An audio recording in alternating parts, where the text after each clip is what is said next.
welcome back to the Funny Thing Is podcast. I'm your host, Nicole Birch, where normally every week we bring somebody who shares a life-changing event, the medicine they took to get better, and the funniest lesson they learned along the way. But today, as I promised in season 2, we're going to focus a little bit more on the medicine. And I've got a healer for you today.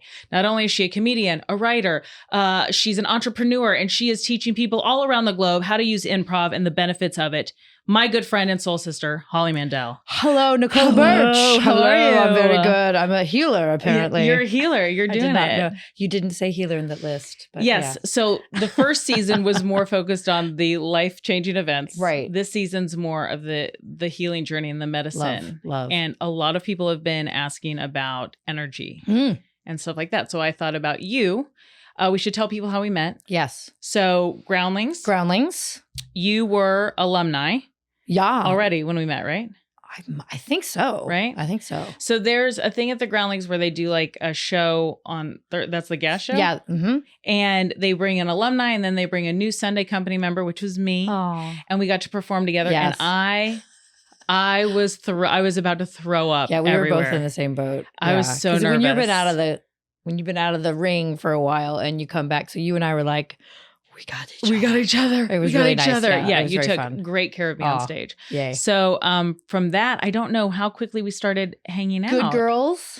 Okay. You came to see Good Girls Aren't Funny. Yes. A talk that I give about Go ahead. perfectionism in women and improv and all of that stuff at the Groundlings.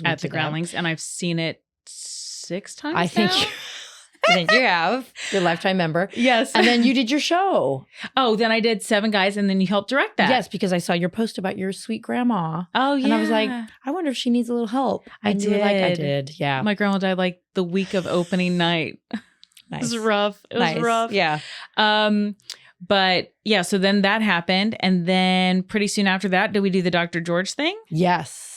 Okay, so we're friends with a man in Los Angeles named Christopher George, who's a chiropractor by trade. Yes. But he also does something called networking, which would be like, yes. What would you consider that? It's like if you're adjusting somebody physically as a chiropractor, you learn the next layer up, which is the energetic level, because energy is the name of the game. Mm-hmm. And it's how do you align somebody energetically? Yeah, great. And he's great. If you guys are in the LA area, he's great. And so you got a bunch of women together. Yeah. And then he was like the host of it. That's right. Right? Yeah. I think it was the idea of like, let's get some ladies together that are feeling like there's more. Yeah. And we didn't quite know how to get there. And he was like, let's just do a group of gals. And it was pretty awesome. Right. Yeah. And this is somebody like at this point, I think I'd only really done talk therapy. I've been open to like certain things. Yeah. But with this, it was, I don't know, 10 of us. Yeah. 10 of us. Yeah. And the first round was kind of go around and tell me your problems. And everybody was just. No, you know what was funny? It was just introduce yourself. And we all talked about our problems. That's right. That was the telling thing. He's like, just share something about yourself. And we were like, my wound. My dad is such an asshole. And you're like, oh, what? Yeah. And we all went around. And then after that, he just kind of worked his magic and talked about energy and where to focus on. Yeah. And after that, he goes, so let's go around again and tell us something you want to share. And everybody was future forward thinking what they wanted to accomplish, smiles on their faces. Yeah. And after that, whenever we would get together, nobody talked about the bad stuff. No, it was very anymore. interesting. It was crazy. It's sort of the basis of a lot of stuff that I think you and I both talk about a lot. And anyone in Los Angeles watching probably talks about it. Yeah. But it's really the perspective that you have on the thing instead of changing the thing. Yeah. And I think that's what we all got from that group and kind of continue to build on is there's a mentality sometimes where if you are in pain or you feel like life isn't going your way, if I just change everything, then I'll be happy. Right. And this is like, no, the perspective on it can change. Right. And the things can stay exactly where they are. Right. And I think we had that experience in that group. Which is crazy. Yeah. And then we kept doing the group for a little bit. Yep. And then that's when I came in to know Abraham Hicks. Yes. So Abraham Hicks, do you want to go with this? Yes, Abraham Hicks is not a person. It is a channeled, thing being intelligence. The way I relate to it, though, is, and maybe people watching can relate to it, is like when you're in this space where you kind of ask yourself a question or you're pondering something and you feel like just a knowing enters and kind of has the answer or tells you, makes you feel better because you feel like, oh, yes, of course, it wasn't about that at all. Right. this is just a more, I think, intense and purified version of that. Yeah. And it calls itself Abraham. And you can go on YouTube and check them out because it's amazing. It goes through this sweet older woman who kind of looks like the woman from Facts of Life. What's her name? Mrs. Garrett. Oh, she does. She looks like Mrs. Garrett. She's Mrs. Garrett, a channeling Mrs. Garrett, sure. Her name's Esther Hicks. Yes. And she's like the entity of Abraham of all being or whatever. Yeah, and it speaks through her, and it specifically is about law of attraction. Yes. So apparently, if you get way into channeling, which I know, I read a few books, but I think channelers, like, there's just different, there's like a dimension where there's just a lot of intelligence there for us to tap into. Right. And maybe with different wisdoms to share with us stupid people. And most commonly, you would know her from the book The Secret. Yeah, which she didn't like, by the way. Which she did not like because didn't they kind of steal some of that stuff? They misquoted it a little bit and they're like, it's about how to get a new Mercedes. And it's and about she's like, no. Yeah. She's like, yeah, those things can come, but your energy has to be higher. And also, and this is what I've noticed, that was like 10 years ago that I started learning about that. Yeah. That once, especially in my new relationship, which we'll get to, is like, once you're happy, it doesn't matter. Like, if you're truly, genuinely happy, you're not going to look around and be like, where'd that Mercedes go that I wanted? Right. Because you're happy. Yes. You wanted that to make you happy. So yes. you're happy. And that's like the end all be all is to be happy. And it's about manifesting and really like the idea, if we never got a manual of how to live and create, we kind of get them through people or insights that people have. There's all sorts of books out there. You can kind of call it what you want. I mean, even 12-step programs have a spiritual origin. Right. So it's really just, kind of what do you need at the time? And I think what Abraham Hicks has done is they've just put voice to the manual about how to manifest and what are you putting your attention on. And I think that's the thing that we talked a lot about in that ladies group is that we were putting our attention on the problems. We were putting our attention on what we didn't have. Yeah. And just the perspective of what if that's part of the issue? What if that's the thing that's actually keeping you in that place? Right. What if you put your attention on actually what's flourishing or what you want? And so it was those little things that seem like, how could that possibly change things? And it changes everything. Yeah. And then for people that are like, well, I'm sorry, you're listening to somebody who's channeling an entity, blah, blah. It's like, well, I was raised Catholic. Do you know what I mean? Jesus came back 3 days later. We drink water that turns into blood. I don't know. Like, it's all a thing. Tit for tat, folks. Tit for tat. It's all a thing. Okay. So then from Abraham Hicks, now this was probably a few years in, maybe. Okay. Then we got to Donny Epstein. Yes, we did. Now, Donny Epstein is like the creator of, I know this, the creator of the network spinal analysis. Nice. So that works on the mind and body applications. He's also a chiropractor, I think, right? He started as a chiropractor and he actually had a spiritual experience as a young lad. Oh, share. Oh, I don't know this. I mean, I could go into it, but YouTube it. Look YouTube it up. It's great. But it's great. But he saw a lot about health and healing, and in his lens was energy. So if you say Abraham Hicks was sort of about law of attraction, Donny Epstein has this ability to translate energetically how do we work. And because he was a doctor, he really paid attention to what he noticed in his patients. Okay. And he noticed that more than anything, really, it was about their energetic state. And so he started tracking what diseases, what mentality, what emotions come up in the lowest energy state, and then the middle, and then the highest. And it's like, oh, it's the same person. It's the same details. Everything's flipped on its head when you change the energy. Yeah. And we're going to go over there's a lot of acronyms that he uses. Oh, tons. And I call you all the time. And I'm like, what is it again? So I literally, one of the reasons I'm so excited about this podcast is that I have it on tape now. So I no longer have to bother you. I'll never hear from you again. I have a feeling. Yes. There's, so he does Epi-Energetic. Epi-Energetics, which is like epi meaning like the skin, the epidural, the epidermis. And energetic. So we are skin on energy. Yeah. Great name. Yeah. And so like that's kind of what Dr. George does. And so Dr. George studied that. And so when I had amazing things happen with both Dr. George and then I lived in New York for a little bit, Dr. Louis Abate, who's absolutely incredible. I still haven't met. Yeah. He's incredible. I was seeing the similarities between the two of them and what they were able to do and what changes happened for me in a very short amount of time. Could you specify some changes? I knew you were going to ask that. I know. Well, I remember sort of being triggered by something maybe a year, triggered by something that usually got me very like emotionally low. It had to Right. do around, sort of sexuality and somebody giving me attention I didn't want. And I remember feeling very afraid and very sort of shut down. Right. And then after a year of just doing the work and not really even talking about it, it's not therapeutic, it's not talk. Mhm. It's what's the energetic relationship between this experience and myself. And so it kind of lives like the energy of fear bundled with Right. trust, bundled with masculine, bundled with all these things. You just deal with that directly. You don't even, it's so kind of incredible because it's my experience of the thing. But you're That's dealing with the it. issue. Yeah. It's not the thing anymore because the thing isn't around anymore. Right. So I remember a year Oh. later, a very similar situation happened that normally I was prepared for, like, oh, here she goes. Fight or flight. Yeah. Yeah. And I was like, oh, it's fine.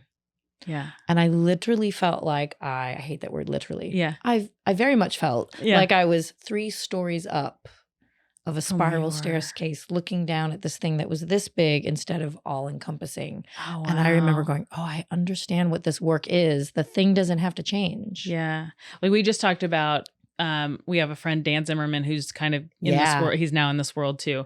And he's been helping me with, I told him, hey, I'm having some issues. A lot of things are coming up. And I literally put my hands like this. I was like, this is as far as I can see. If you guys can't see me, it's like a visor over my eyes. I can't see anything beyond this because this is the problem. This is my whole life. And then after like 4 sessions, I was like seeing from a bird's eye view down on everything. And I'm like, yeah, girl, it's fine. It's all good. What are you talking about? Yes. But it literally is. And everything stayed the same. Yeah. None of the circumstances have changed, but my perception of it did. Exactly. That's like the whole point. And I was telling you today too, so I'm probably leaping ahead, but here we go. Yeah. So I work with, I don't know why I had to feel like I had to look at the camera. I work with companies. I have studied improv as you did, but I also was a real like company person nerd. I loved businesses. I love corporations. I love the way they operate. I don't know why I get nerded out by that. Yeah. So I was like, oh, I'd love to translate improv for people in business because it's such an incredible tool. So I've been coaching some people at a company and there's a lot of changes going on internally. And today I just had a session with a woman, and she could literally have a conversation between 2 different energy states of herself. So like she was feeling very unappreciated and she wanted to be a big fish in a small pond that she felt safe in and kind of controlling, can control everything. And she was being asked now to sort of represent the company and not just be a cog in the wheel, but grow.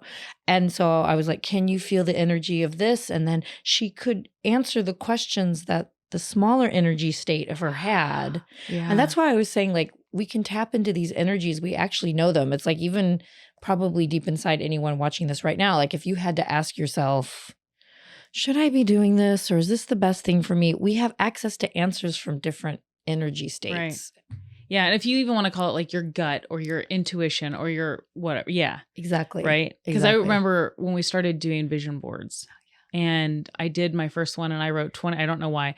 I think Dr. George was like, write a number down that you think that you could manifest. And I go $22,000.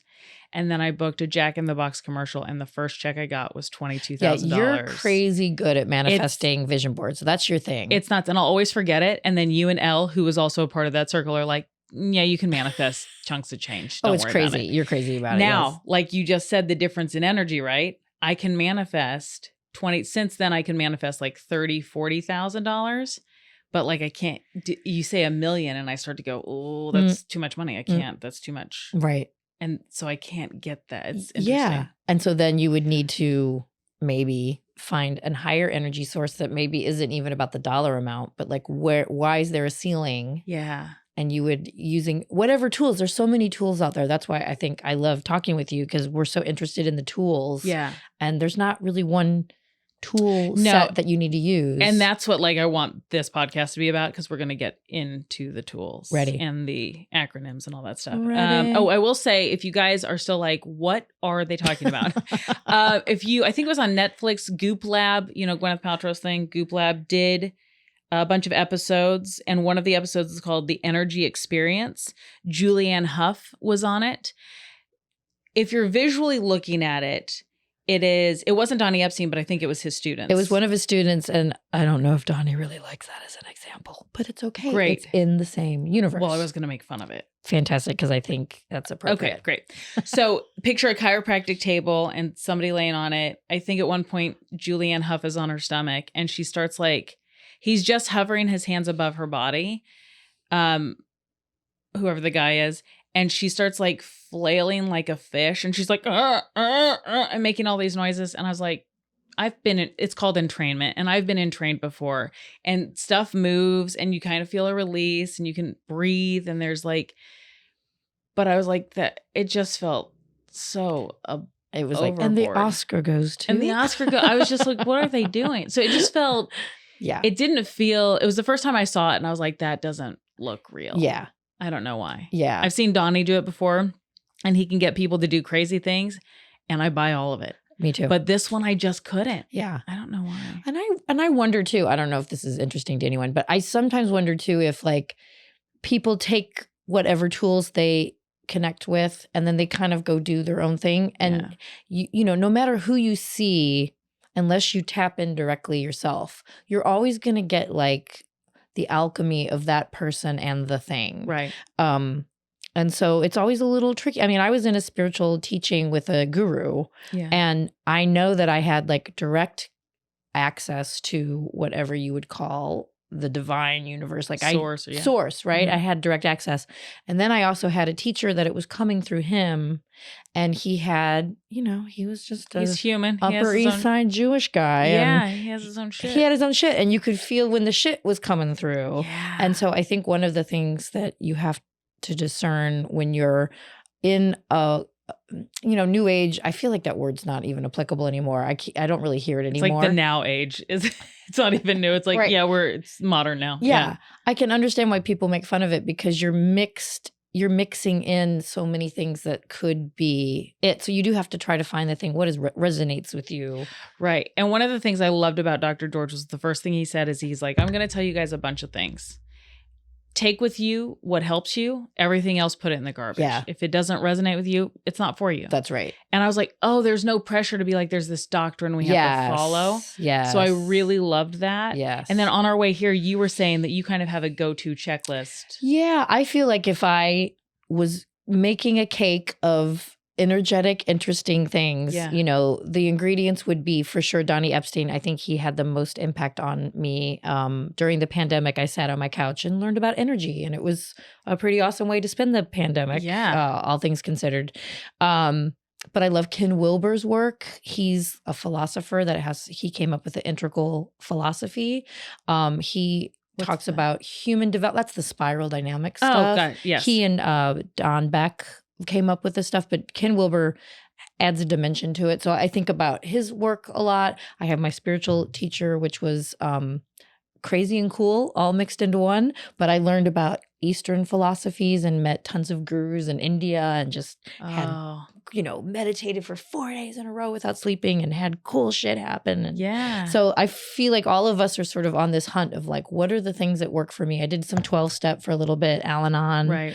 So did I. Yeah. So you sort of just take what works again and leaves the rest, like Dr. George said. And I've talked about Al-Anon and AA before, and I've always said, like, for me personally, I think it does work. I think, and I've had other guests on here that are like, it really works at the beginning. And then I just didn't really need it anymore. But there was pressure to keep doing the steps over and over and over again. And then when they found energy work, they were like, that's why it wasn't working. Because I'd already let go of all this shit, but I had to keep going back and making amends to people that are like, please stop apologizing. You know what I mean? And you're just like 60 years old in this program going, I'm still apologizing for people that aren't even alive anymore. It's just like weird. But it does work for a lot of people. I'm not going to, you know. Yeah. And it's interesting because the progression for me was, hey, I'm in my 20s. I'm great. Everything's cool. And then you're like, oh, patterns are emerging. Oh, I'm doing this again. Oh, so then it was therapy. Yeah. And then therapy to me had a ceiling. Because it's like, I can only blame my parents for so many things. And then, and then I felt the call to add like another thing. And that was 12-step for me. Yeah. Oh, there's a higher power. There's this other piece of the puzzle. And there was also like the 12 steps. Yep. There's like something I can follow that's easy to maintain. That's right. Yeah. That's right. Exactly. And there's a group thing. And I remember because in therapy, you're by yourself and you're like, only I know of this pain. Yeah. It's only me. And then you go to an Al-Anon and you're literally like, there are 17 of me in this room. Oh, I'm not so special. You took me to I think I can say that because we both just admitted we were in Al-Anon. So you took me the to Anon was the Anon's out. But you took me to my first one. And I remember they were like, do we have any new people? Does anybody want to share? So I think I shared something about like my stepmom or dad. Stuff that, by the way, doesn't even register on my radar anymore. Right. But at the time I was like, and then this thing happened. And like everybody just, instead of me, my whole life having to explain what I meant, they all just kind of go, And I was like, oh my God, I feel seen. Yes. And so it was so helpful and beneficial in that aspect for sure. Yeah. For anyone who feels like, I don't know if it would help me, it's just go. Just go and see. And see, because it actually has a spiritual root. Like the guy, Bill, had a spiritual experience. And that's how he came up with everything. And so I feel like these are just tools that help. But the extra layer was, there's a higher power for everyone. Mm-hmm. I don't have to fix you. You don't have to fix me. I got my own thing. Right. And then that sort of ran out because I felt like, we could kind of be like you're saying in this loop. Right. Where you're not held accountable. And maybe that's the stage that you're at. Accountability is a little challenging. But for me, I was like, okay, I'm ready. Right. And then that's where the full Monty, let's find out about the universe and your part in it. Yeah. Then we went deep. Then we went deep. Kind of joined a cult. It was kind of a boring cult, but nonetheless. Oh, the one that you were in. Yeah. Yeah, it was kind of boring. I always I watch those and people are like, how could anybody ever join a cult? And I'm like, it's not that hard. I mean, like Chris George could have put me in a cult real fast if he wanted to. Yeah. You know what I mean? Yeah. Like he just didn't. Yeah. But I did CrossFit for 2 years. That was for sure a cult. But you ended up looking great afterwards. My other cult, I was like, we just ate tofu. I got soft. I started to do hot yoga before the pandemic. And I was like, this is a whole lifestyle. Oh, sure. This is Soul Cycle. Don't even that's a cult. That's you guys. Cult. It's great. It's a great cult. Yeah. They're all great. They're all great. The guy starts sleeping with everybody. And you get branded. And then you get branded. Somebody said like, don't you wish you have footage of like all the stuff that happens? Like, no, we meditated. I did prostrations. We had meetings. Yeah. It was stressful, but like. It wasn't There was no branding. There was no branding. No. Oh. We just listened to bad jazz. He thought he was a good we had to go listen to him in his jazz band. Was that part of it? Well, that's where it got weird. That was your tithing? You had to listen to my jazz band? Because it was like, where does your spirit. That's like that thing. His self was a terrible jazz drummer. Oh my God. And he had access to this other dimension. So you're like, until you figure out that one is one and one is the other, you think it's all. And then it's like, how can this jazz be so bad if it's coming through an enlightened being? Now that's what I wish you had recorded was the bad jazz. Yes. And people would have been like, there are recordings. Oh, there are recordings. Oh, there are. Okay. I'm sure we can go on YouTube after this. That's great. Because I'm thinking about the Nexium guy. Yes. Basketball. That was his thing, right? Basketball. Dude, maybe they all have this thing that they're like, I'm so good at it. And they're not, but now they have followers. I am for sure that's a piece. That's crazy. Yeah. That's nuts. We kind of talked about that on last week's. Oh, yeah. There's now a type of narcissist, and it's the cultural narcissist. And those are the ones who end up being cult leaders and stuff like that. Oh, I got excited to hear It's a whole deep dive. Okay. It's a whole thing. I'm gonna watch that. Okay, let's talk about, let's go through this. Oh, yeah. Good girls aren't funny. Busting the good girl. This is just, we're going back and forth. But, and then beyond gender, good girls aren't CEOs. Yeah. For all of that, what made you want to create that? Ooh. As an improv teacher, I started to notice that the women in my class, and I considered myself a feminist. I'm not even sure what that means anymore, but I pro lady, hates misogyny. We get it. Right. So I remember feeling like, I don't want to believe this, but the women either didn't get better or reverted unless they had very bro-like qualities. Yeah. And then the men just kept getting better and progressing. And pretty soon the numbers were, and I have stats to back this up because it's a slide in my thing, twice as many women came to improv, they became 50% of how many men progressed to the last level. So there was such a drop off. Right. And I was trying to figure out why. No one seemed to talk about it. It seemed like anti-feminist to even acknowledge that women could be worse at something right. It was in those days pre-Me Too and pre all that stuff. Right. So anyway, cut to the punchline of it all. I just did some studying. People sent me links. And pretty soon I was like, oh, we have an extra perfectionism, especially white women who tended to be the majority of improv students, where we're like golden retrievers. We have been bred to be golden retrievers. Yeah. And if we obey, we get a treat and a house and whatever we want. And if we disobey, we're bad dogs. Right. So we learn very quickly to be good. And improv says good doesn't matter. Right. There is no good. There is no right. I mean, I think about all the times I stayed on the back wall. Yeah. Yeah. Like in beginning and intermediate. And then I think writing lab, I got ticked off and I was like, okay, no, I got it. Because we're not allowed anger. Right. And we don't push back. I had to access the exact same thing. I had to be like, fuck it, I need to do this. But until then, it's like, yay, team. Yeah. I'm going to tell some jokes. I'm going to be so funny. Yeah. And if the teacher likes you, you feel great. So anyway, it just became this project that snowballed when I realized, oh, it's not just about comedy, even though comedy is sort of like the perfect backdrop for it, because comedy, as I don't have to tell you, is opinions. And this is what I think, and I don't fucking care what you think. Yeah. And we have not been allowed to do that. And even if we have wiring in us that goes like danger. Yeah. Keep your mouth shut. Yeah. And so when you get insecure, AKA improv, it is literally an insecure.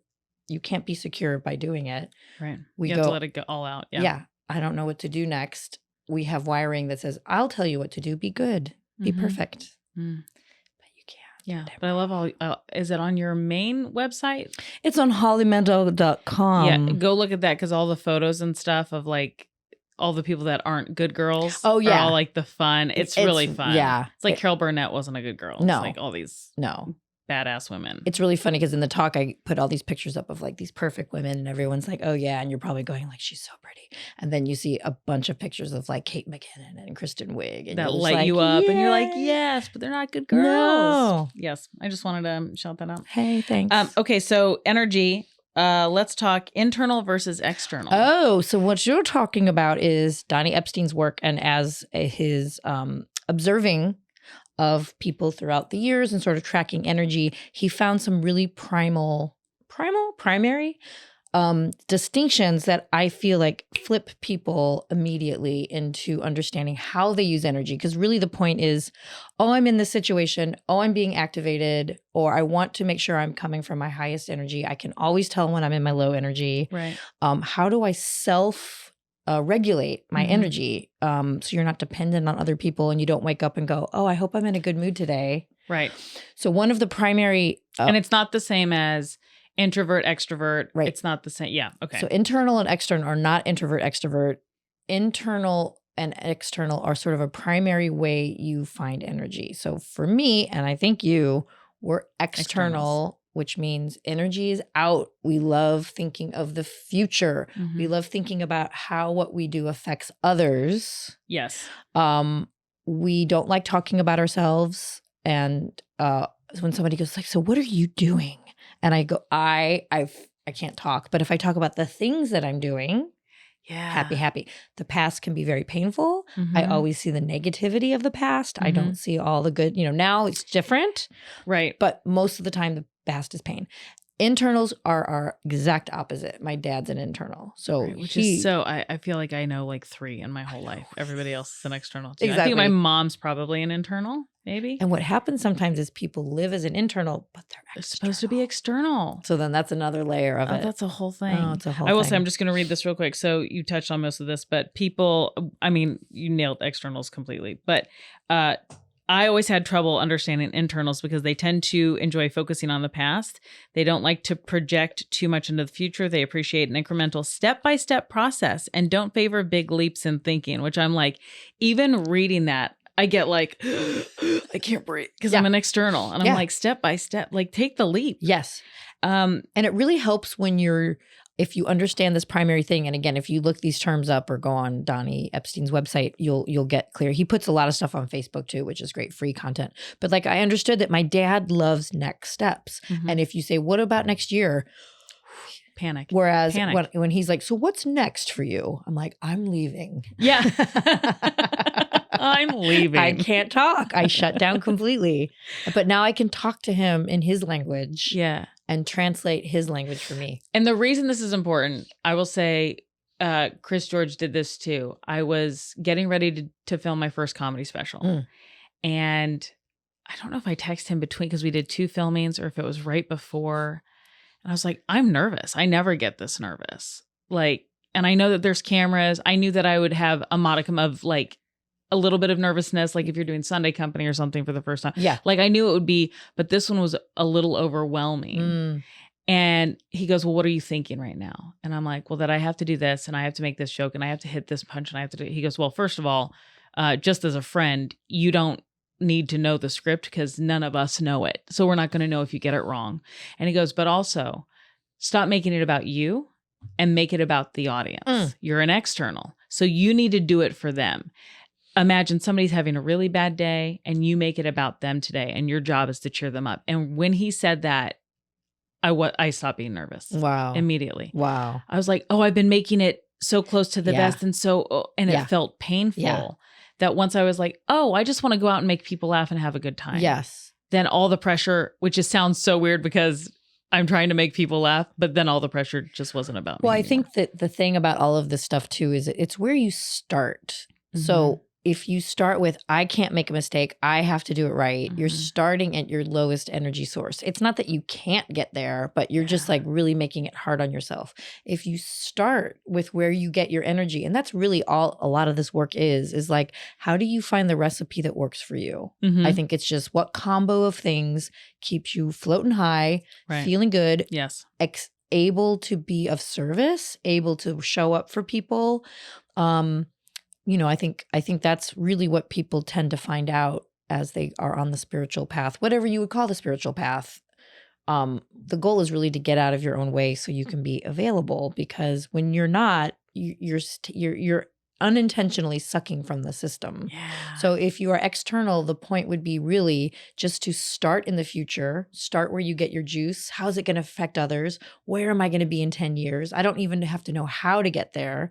Internals love to know, how are you going to get there? First you do this, and then you do this. And I'm like, yeah.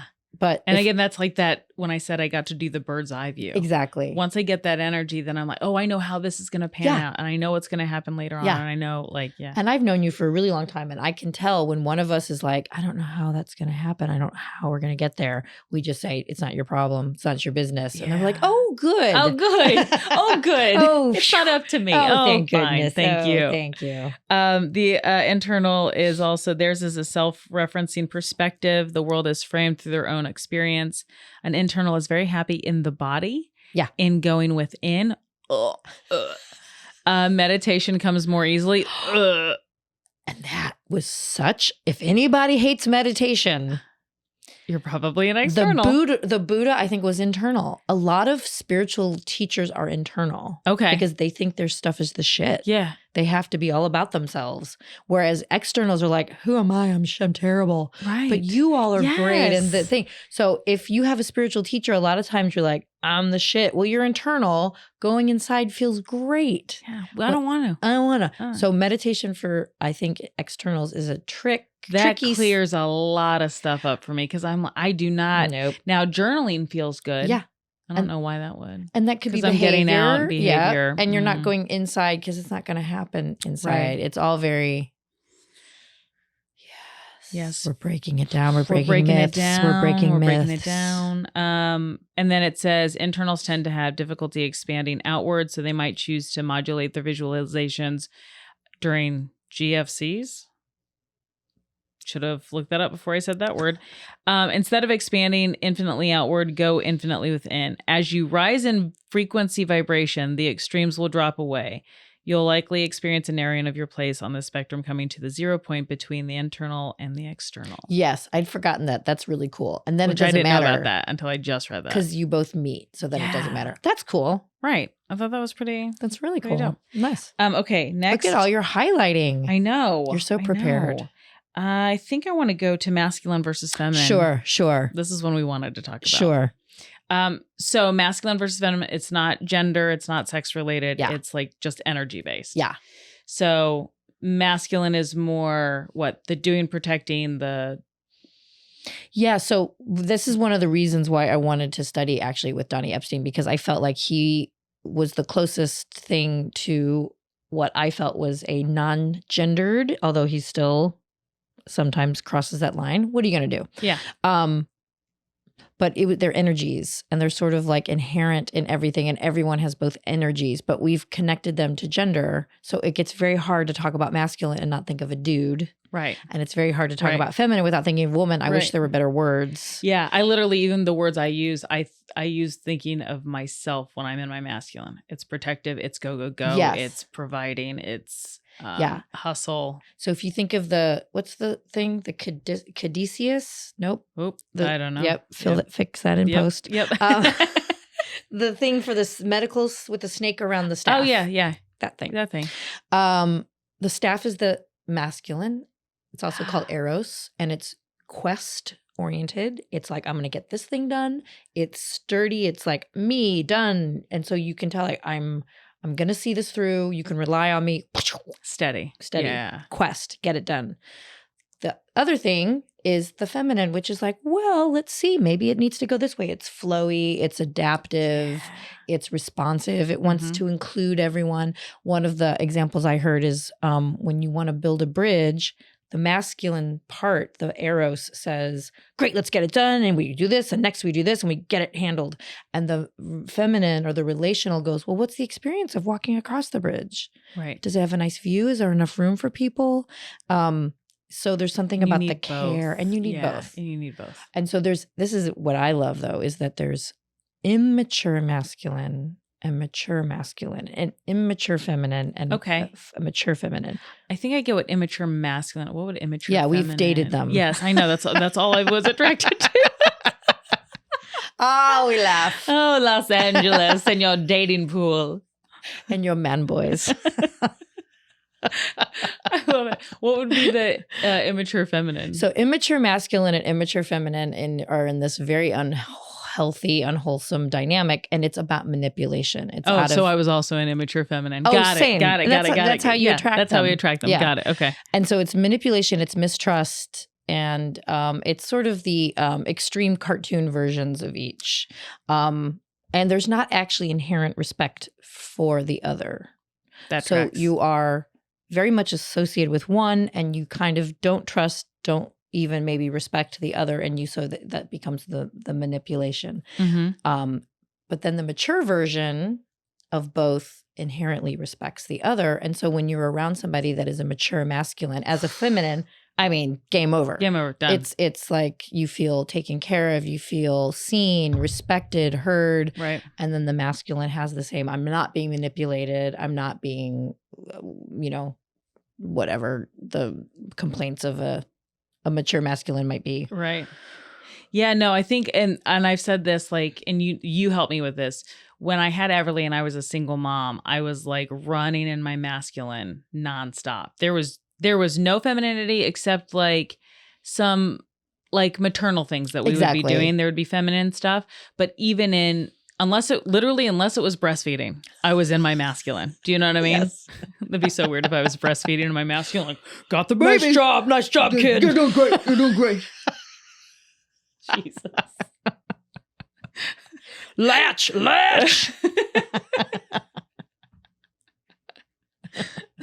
That's a clip. But once I got Matt, who was the masculine counterbalance, and very to me, very mature masculine. very mature masculine. When he came into the picture, I I got to relax. Yeah, you did. And I got to, yeah, you did. Relax all the way, baby.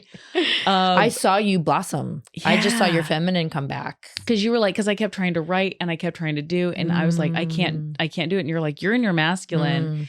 And the feminine is like our creativity. Yes. And our like blossoming and our growing. And there's a thing that he says, and this is up to anyone to sort of experiment with and see what your own experience is. Gender has nothing to do with it. So it's really about finding, are you 50-50? Do you have a little bit more or the other? It tends to go with your biological anatomy and things like that, but it doesn't always. So there's no have tos. But I know for myself, and I know for you, whatever percentage it is, we're more feminine than we are masculine in just our natural, authentic state. And then we have these areas where I think we don't trust our feminine. Yeah. And so then that's where we bring the masculine in. And oh man, me too. I mean, we chose comedy. You know what I mean? Yeah, hello. Not a lot of like hoity-toity females out there doing it. I would absolutely agree with that. Once he came into the picture, I was able to relax, to lean on him, to rely on him so that I could be. Yeah. And for him, he was like, oh, I feel taken care of. I'm like, you feel taken care of? How? And he was like, well, because you're just like, you're cleaning and you're like doing, and not that that's like the characteristic that's always associated with it, but I kind of float around. And I never wanted to be the stay at home. I mean, I would do it in a second now. Okay. Mama is tired. Okay. Stay at home wife, sign me up. But there's something about like when she's home and he's playing with her, which this is so old school in my brain, but when he's playing with her, he's taking her to t-ball or he's taking her ice skating or, because he played hockey. There's something about like, well, I'm going to get the clothes ready. And while I'm doing that, I have a million scripts running in my head that I can write. I have a million stand-up sets in my head that I didn't have before. And it's because I'm just taking care of that I can do other things. Well, I think what you might be saying, and I'm trying to remember because I'm trying to figure out why it sounds so archaic coming out of my mouth. Well, yeah, I mean, I guess there's some nuggets of truth, I think, in what these energetics are. And then I think it's really up to each person to sort of find what their balance is and maybe where they're out of balance. But I think what you're talking about is when you blend a masculine force with a feminine force, not talking about gender, not talking about hetero versus homo. It's not that at all. It's creativity in the universe has always been the dance of these two forces. There's always been an eros, and that's Ken Wilber's language, an eros directed force. And then there's always been the agape, which is the inclusion and the creation. If you're all eros without agape, you would have nothing in the wake. It would just be, and there'd be no planets and there'd be no things. And if you're all agape, there'd be no movement. So it's this dance. You need both, yeah. So you as a creative type, me as a creative type, we need some sort of balance of the masculine and the feminine as us in order to create. So you probably just feel more creative when you have these forces balanced in you. I'm guessing. I'm sort of like BSing a little bit based on what I think it is. Yeah. And I have to remind myself, like, I can feel it when I'm like, oh, I'm in my masculine. Oh, and neither are bad. There's times for both of them. Well, that's the unfortunate part about comedy. I feel like I can say that is that, at least in your and I's experience, we have seen, for example, because it's become a very masculine sport, let's say, a masculine thing to do, and it has this quality. It shouldn't have to, but it tends to. Does, yeah.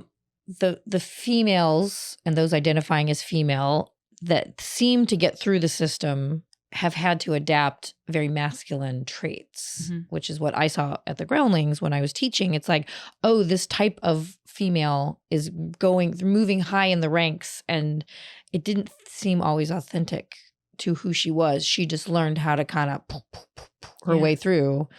I was doing a set at the Comedy Store. Yeah. And Sarah Silverman, it was like right when she started like really wearing the hoodies and the jeans and stuff like that.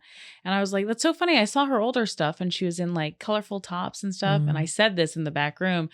And one of the comics goes, yeah, but nobody wants to hear Pam Anderson tell jokes. And I was like, Oh, so then I started dressing in flannels Yeah. and quirky fedoras and The boy quirky uniform. glasses, the whole uniform. Yes. Yeah. I told my blowjob jokes that every female comedian tells. And I know that there's people that are like, "Oh, they should stop talking about that." It's like, "Yeah, but that's what we talk about when we're in our masculine, because that's what guys talk about to us." So it's like, that's where it comes from. It's not because I want to talk about blowjobs. It's because I've got the suit on. I might as well match it with my dialogue. Yeah, crazy, you adapt I think Meryl Streep has this beautiful quote where she said, you know, by and large, women have learned to speak the language of men. Mm-hmm. And we're waiting for men to learn the language of women. It's starting. That's great. It's starting. That's great. It's very slow. It's very slow to progress. Okay, single baby. Let's go to the AAA. I was just gonna say, yeah, AAA. Let's do it. Another one of Donny Epstein's, what would you say, tools? Mm-hmm. I'm sure in other methods and teachings, there's a similar thing, but the way I learned it and the way we've talked about it, it's called AAA, and it's actually a very powerful tool that you at home can try at any time. Yes. One way to think about energy is that when things get bound, they are inertic, they stop. And we are meant to live in an unbound, fluid way. Energy's moving and it's meant to move. And so what you are sometimes looking to do is unbind energy that shouldn't be bound but is. Okay. So if you're like really cool about stuff, but this one thing, being told what to do, gets you all upset, or you haven't admitted that you're really nervous about something and you're kind of dancing around this experience, you could say in one way that it's bound, it's not moving, it's stuck. There's a stuck feeling. And so AAA is shorthand for doing something pretty phenomenal. And actually, you were the first time I believed, I'm realizing this now, that it happened. Okay. So AAA, the first one stands for awareness, which is very powerful because in another way it's saying it's taking something that's unconscious or you haven't been willing to look at and you just make it conscious. And that's kind of what therapy, the beauty of therapy. Exactly. You take something that you hadn't quite put together or you've been scared to look at it and you just give it voice and you're like, oh, I am scared. Oh, I am disappointed. Sometimes that's very hard to do, is just say that you are. So awareness is the first step. The second step is to acknowledge. And there's some sort of power in going, okay, I'm aware I'm very sad right now. But to acknowledge it is one step further of like, wow, I am really sad about the fact that this thing isn't going to go through and I really thought it was. Yeah. It just sort of lets it. I always try to skip that part. You know what I mean? And everyone skips one. Yeah. Yeah. And then the last one is accept. And accepting means you're not going to try to change it. You ain't trying to judge it yet. You just go, okay, yeah, this makes sense that someone like me in this situation, yeah, I would be sad. Yeah. I skip the middle and I always go, I am aware that it's happening and I accept it. But then I'm like, no, you didn't acknowledge it, girl. You didn't really do it. Yeah. You either skip the second or the third usually. That's right. And people don't accept. Oh, and I know people that never get to accept. No, because you judge, you shouldn't be, you feel bad. I'm not a person who gets sad. Why am I getting so upset about that? You just skip over it, but you don't get the benefit of I think the cycle of it. And it brings energy and it brings another perspective. And if I can tell a really quick story. Yes, go. You were coming to London for your baby moon. For my baby moon. Your baby moon. You were coming to Preggies. And, yes, I was 7 months pregnant. Yeah, 7 months pregnant. You were coming to visit me in London. What a baby moon. Yeah. What a baby moon. It was such a blast. That's great. And you were going to stay with me in this Notting Hill charmer that I had stayed in. Portobello Road. Portobello Road. I mean, it was magic. I was in a movie. Hugh Grant was not in the movie at the time. I was like, please tell me you're staying in Notting Hill. And she was like, I'm on Portobello Road. And I'm like, oh God. It was incredible. The quintessential. It was ridiculous. Yeah. So a few days before you arrived, the toilets, the Victorian toilets went batshit, and I do emphasize shit, and things were not well in my apartment, and the bathtub filled with water that should not be really there. And we could just say it was poo water. Yeah. So my apartment was full of poo water to the point where I couldn't even stay there because it was a nightmare. Oh my God. And you were arriving. And then they were like, we'll fix it. But then they wouldn't fix it. And in London, you don't do what you do in America, which is, well, fuck you. I'm hiring a plumber and I'm taking it out of the rent. You can't do that over there. No, it's socialism. Yeah. Exactly. But they I- all obey the thing. But so anyway, I was like, still rather live there. Yeah. So I was staying Airbnbs and you're like, how's it going? I'd be great. Can't wait for you to come. And here's my 7-month pregnant friend gonna come off the plane and I have nowhere for you to stay. And I was so like, oh God. And so I was sitting in a cafe waiting for the plumber to come, who didn't come again for the next day. And you were arriving now the next day. Okay. And I'm like, all right, I'm doing this Donny Epstein program. I'm gonna fucking do this AAA. I don't believe it, but I'm gonna do it because I got nothing else. Okay. So I sat there and I was like, I was aware. I'm very upset. I'm very scared. I'm very frustrated. I feel so bad for you. And all of a sudden, this emotion that I wouldn't let myself feel came out. And I just let myself feel all the things. Then I acknowledged it like, okay, I am feeling so sad because my friend, and I kind of I was aware. And then the last I did not know this whole backstory. I mean, I knew the toilet. That's it. Go ahead. And so the last one was the kicker for me is the last one. And so I was like, okay, I have to just accept that, of course, someone like me would feel bad for one of my best friends coming over. Like I let the whole thing really hit me without needing to move from it. Right. And just go, of course I'm upset. Of course I'm worried. Of course I'm stressed. Of course I don't feel good about it. And then again, this energy got freed up. That's how I experienced it, swear, because I didn't believe it was going to happen. Right. Energy starts moving. I go up a level in awareness. I'm having that bird's eye view. And all of a sudden I was like, oh, let me check hotels in the area. I checked this really nice hotel for nothing. Dude, that hotel was dope. I was like, how I is did this morning the price? yoga in my underwear, like full belly. I took a bath 3 times a day. And it that's was great. the thing. It was not only a trade-off, it was an improvement. Yeah. You were meant to stay there. It was the easiest thing. Then I didn't have to worry about you on a fold-out couch. Yeah. And you got to like have privacy. And it was great. And I was still in walking distance. It was a long walk, but I got to go through Hyde Park. Yeah, and I was it was like, beautiful. It was perfect. So in a way, it was meant to happen. And had I not AAA'd, I would have crowbarred you into that apartment somehow. Yeah. Yeah, no. I know. It was a learning. I will never forget it. And then I stayed another day and my mom goes, oh, I'll just pay for you to stay an extra day at that hotel. Do you remember that? Or maybe it was a different hotel. I think it was that No, hotel. it was a stayed. You it was stayed. the same. Yeah. And I was like, great. Like everything just worked out. Yeah. Look at that. Look at him. All right, we got time for one more. Should we do the Survivor, Reactor, Thinker, or the Discover, Transform, Awaken? They're very similar. Let's do Discover. All right. Let's talk about Discover, Transform, and Awaken. Let's do it. I know Discover when you're going through something. Yeah. Discover takes you from energy poor to neutral. Transform takes you from neutral to rich. Awaken takes you from rich to super rich. But if you get some more details, we'd like to have them. Sure do. What do you got? All right.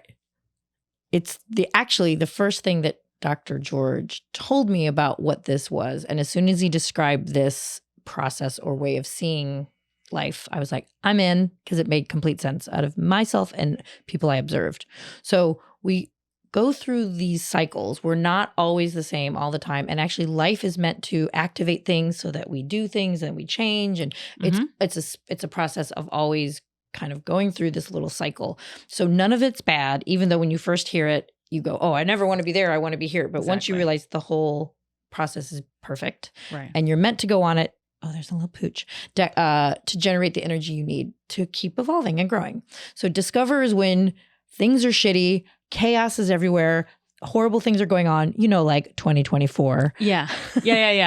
And 2023. Where we're at right now. We're at right now. Yeah. Last 3 years. So when you're in chaos or life is unknown or you're going through a personal thing or somebody hits your car or you get the bank statement and there's no money, all the things that make you go, that is a natural reaction to external events. And you go, oh, I'm in Discover. I feel like shit. Yeah. Terrible. Now, you don't necessarily need to stay there. What it's doing is generating energy for you to go to the next level, which is transforming that energy into action. Mm-hmm. Therefore, I'm going to do this. Therefore, if it's in I'm dating a shithead and I need to get out of here, That's the energy you need to get out. If you couldn't do it before, now it's gotten bad enough, you need to do something. Yeah, we got to transform. Yeah. So you transform it, and transforms doing. And this is where sometimes you, after like the 5th or 6th day of a bad thing, you wake up and go, enough, done. Right. Discover's like also like collecting information. Is that like where that happens? And usually? if there's like a discovery, Right. Yep, there's a discovery of some sort. Sometimes it's below the mind. And what you want to do is bring this energy so that you can like be conscious of what's happening. And then transform. And then transform. Okay. So transform is, you and I are very transform friendly. Love it. We like a transform. Love it. Hate discover. No, love it. Don't like discover because it feels bad. And that's where you have to not judge it and be like, okay, I guess I'm getting fuel for some big change. Yeah. And then awaken is kind of this, it's where soul is. It's the highest energetic. It's where you're very much connected. And so, we're not really meant to live there. We're again meant to go through the whole process. If you meet somebody who's always like, no, it's really always just going to be fine. Yeah. You're like, dude, what are you on? Yeah. They're very scared of discover. Yeah. They don't want to feel. So they just skip and they're just always up here. But they're actually not getting the fuel of the cycle. Yeah. So they don't even hit transform because they haven't discovered That's yet. right. Ah, got it. Okay. Right. Yeah. And that's called spiritual bypassing. Oh, yeah. Spiritual bypass. Fun. So awaken is the last stage. And again, sometimes that's the payoff of going through the cycle is you do stuff and then you have this awareness. You're able to, the way Donny used to teach it, which I loved, is it's ice, water, and steam. Oh, I haven't heard. Okay. Oh, yeah. So what's the difference between ice, water, and steam? And you go, well, it's all H2O. Right. That's where he trumped me. I was like, I don't know now. Yeah. I took chemistry. I don't know. Yeah. He was like, energy. Damn. The molecules are moving faster. So ice, lowest amount of energy. Rigid. Rigid, stuck. Yeah. Discover. Yeah. You bring more energy and now it can move, flow, turn into something else, go around the crevice, go around the rock. Yeah. So that's and then it goes. And then it goes to steam and it's almost invisible. Yeah. Oh, that's dope. And so you see it as a problem, an opportunity, or a gift. Yeah. And they're all kind of similar. So I'm sure there's language out there that's identical to this. This was just his way of sort of. That's great. I hadn't heard the ice, water, steam. Yeah, it's good, right? That's great. I like that one too. I like that. Just to circle back on the London thing. Yes. The first time we met in London, this was not when I was pregnant. Oh, yeah. The first time we met in London, we were walking around and I was going through a breakup and I was feeling very high vibes with Holly. We were walking through, I think like Piccadilly Circus or something. Sure. And so we were walking by and then we walked past this one department store and there was a 50-foot portrait of my ex-boyfriend. He wasn't like a model. He was like an actor that did print work. Do you know what I mean? And he was just like doing like activewear. He's and very upset that you said that. He's going to be very upset that I said that. And it was like 50 feet tall. And I looked at Holly and I go, are you kidding me? All the way in London? And I started to spiral and I wanted to talk about everything. And Holly literally was like, oh, no. I'm not going to dip down to that. We're not going to do that because we're in London. And so she wouldn't. And normally you want to talk about it ad nauseum and get it all out. And I realized, like you said, that wouldn't serve me. So you stayed high so that I could meet you there because you're like, listen, we're not going to deal with this little small dick when we got Big Ben over here. What are we doing? You know what I mean? That's a promo right there.